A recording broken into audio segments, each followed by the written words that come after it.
Okay, karibu mtazamaji mpendwa kwa Mike Ann's Commentaries ili tuweze kuelezana na kuelimishana kwa yale ambayo yanajiri kwenye ulingo wa siasa. Na hivi habari za hivi sasa ni kwamba gavana wa Mombasa ajipata kwa wakati mgumu na maswali magumu zaidi, maswali ambayo hayahitaji majibu ama ni maswali ya kukata maini pale kwenye ukumbi wa Mombasa, akiwa anaulizwa na binti mdogo aina Gen Z, akiwa anamuuliza maswali yanayomshinda hata gavana wa Mombasa kujibu. So angalia video kisha nitakuja kwa uchambuzi rasmi, lakini kumbuka kusubscribe, kulike na pia kucomment kwenye video yenyewe hii ambayo na kureactia ili tupate mengi kutoka kwa Mike Ann's Commentaries. Thank you kwa kutazama hadi tamati. Salamu alaikum. Aya, bismillah. Mheshimiwa Gavana, usije kuniuliza maneno ya ndevu zangu. Ndevu zangu za kuhusu nini? Kina dada mwazipenda muzipendi hizi ndevu. Sasa na mimi nilisema jana na rejelea tena, mwanamume ni ndevu na mashine. Wewe ambaye kwamba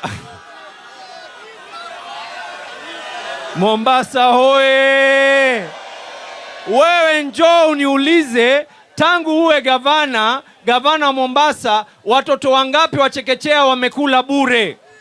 Katika pale kuna watu ambao kwamba ni kabila yako, kabila yangu na kabila ya kila Mkenya. Watoto wangapi ambao wameingia katika shule zetu za chekechea? Niulize watoto wangapi ambao kwamba wanasoma bure? Niulize madaktari ngapi nimeajiri? Nurses wangapi? Walimu wangapi nimeweza kuajiri? Nenda ukaulize wafanyikazi wa kaunti sasa hivi, ikifika mwisho wa mwezi wanalipwa kwa wakati. Nenda kaulize community health promoters wa Mombasa, wako katika mstari wa mbele kuweza kupatia malipo. Na kama hili la kutia kiungulia, my friend, njoo hospitali tukupatie Actal na dawa nyingine ya acidity, lakini chuki haiwezi kuuzwa katika hii Mombasa. Chuki haiuzwi katika hii Mombasa. hili swali lenda kwa wanachangamwe wote. Kwanza, kutoka kwa Mheshimiwa Omar Mwinyi ofisini mpaka kwa fire ni 10 steps. Kama kuna kijana yafanya fire, enua mkono. Kutoka kwa ofisi ya Omar Mwinyi mpaka Kengen ni shilingi 20. Kama kuna kijana yafanya Kengen, enua mkono. Kutoka ofisi ya Omar Mwinyi mpaka poti ni 20 bob. Kama kuna kijana hapa yafanya poti, enua mkono. Kutoka kwa Omar Mwinyi ofisini mpaka airport ni 30 bob na matatu. Kama kuna kijana yafanya hata usafi airport, enua mkono. Kutoka kwa ofisi ya mheshimiwa mpaka Kensalt ni shilingi 30. Kama kuna kijana yafanya Kensalt, enua mkono. Kutoka kwa ofisi ya Omar Mwinyi, pale ofisini, kutoka hapo mpaka Makadara hospitali ndogo ni bure ama wana na shilingi ama 50. Kama kuna kijana yafanya Makadara hata usafi, enua mkono. Mheshimiwa, Changamwe is an industrial area, but mark my words, none of us akona kazi. Mimi niko nyumbani mheshimiwa, unaona nimechomeka, sisimami, just sitting at home. Can you employ us? Wacha mheshimiwa niongea nikutetee, manake tutaki tukubwagie lawama. Gavana, twaomba kazi. Gavana, twaomba kazi. Changamwe!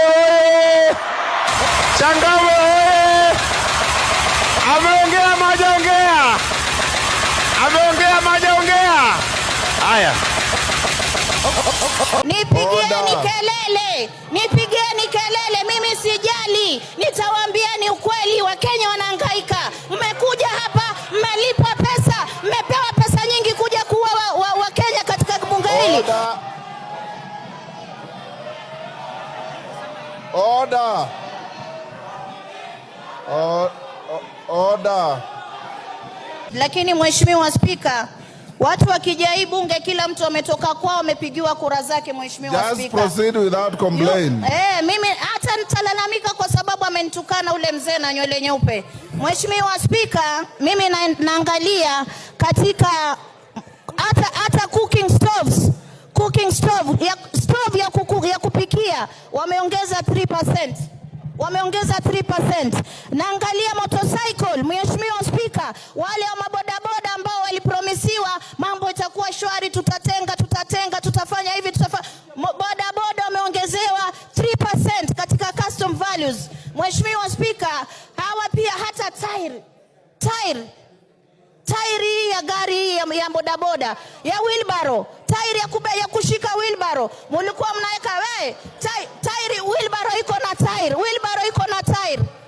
Wacha kwa fuel, kama mmeongeza shilingi 9, mumeongeza kila mahali.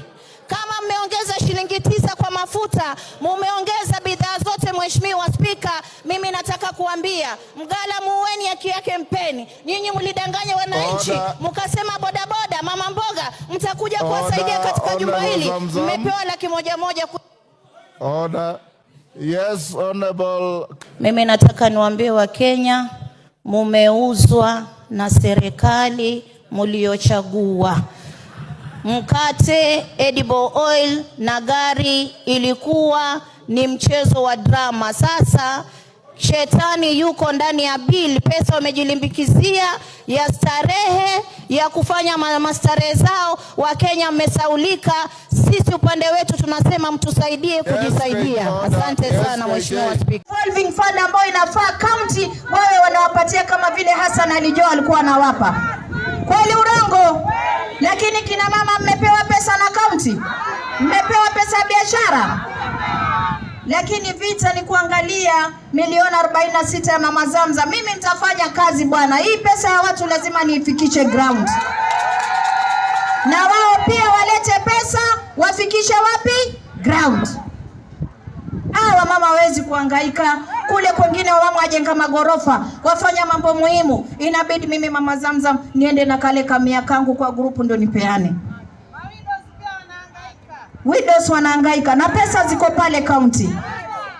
Mimi sisimami. Okay, sahlan wa sahlan mtazamaji mpendwa popote ulipo, this is Mike Ans Commentaries, na ninafurahi zaidi kwa kujumuika nawe jioni hii nikiwa nakuletea habari kemkem zinazotendeka kwenye kaunti tofauti hapa nchini Kenya. So habari za hivi sasa ni kwamba gavana wa Mombasa ajipata wakati mgumu zaidi, ama kwa wakati mgumu zaidi sana, kwa sababu binti aliyekuwa amejaa ghadhabu na aliyekuwa na hasira ya mkizi, kwa hakika amwagia maswali yasiyokuwa na majibu, amkata maini kutokana na maswali aliyokuwa anamuuliza.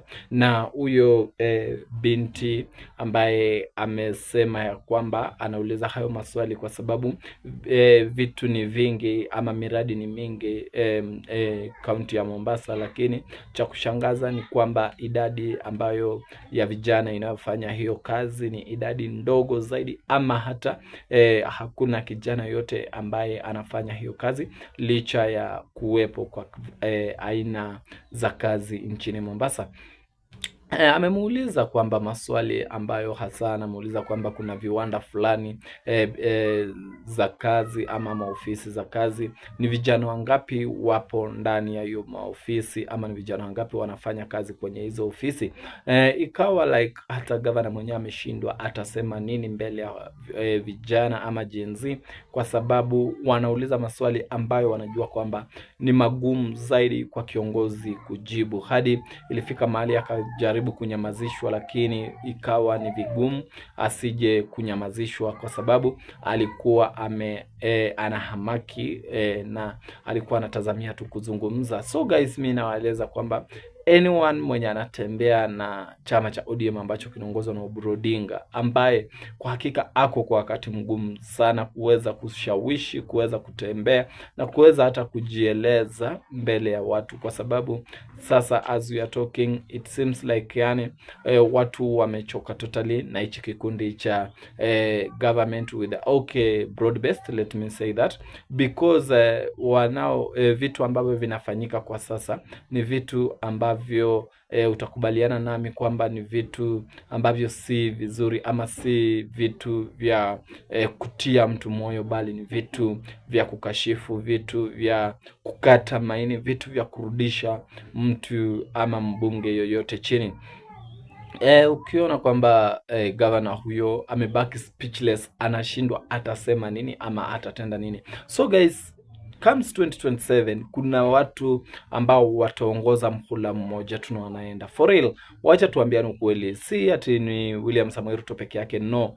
Let me tell you, unaona ukiwa karibu na broad based ama government and yet hujaongoza for 10 years for real, uko kwa wakati mgumu zaidi, kwa sababu watu ambao wanakuzunguka wote wanakuwekea macho, yani wanakutazama tu, wamengoja tu, yani ile okay, wamekuweka kwa ngoja, umeona, like usijui utafanya nini ili kuepukana na ghadhabu ya watu, kwa sababu like it seems like wanasema kwamba kama umeongoza one term ukiwa chini ya umbrella ya UDA, kwa hakika chuma chako kimotoni, kwa sababu wanasema ya kwamba kuna vitu ambavyo waliahidiwa na wajaweza kutendewa, hasa kaunti ya Mombasa. Kuna viwanda ambao walisema kwamba vijana watapata ajira, hadi wa sasa wajaweza kupata aina yoyote ya kazi. Na sasa like yani sasa imekuwa ni kama vuta ni kuvute baina ya serikali na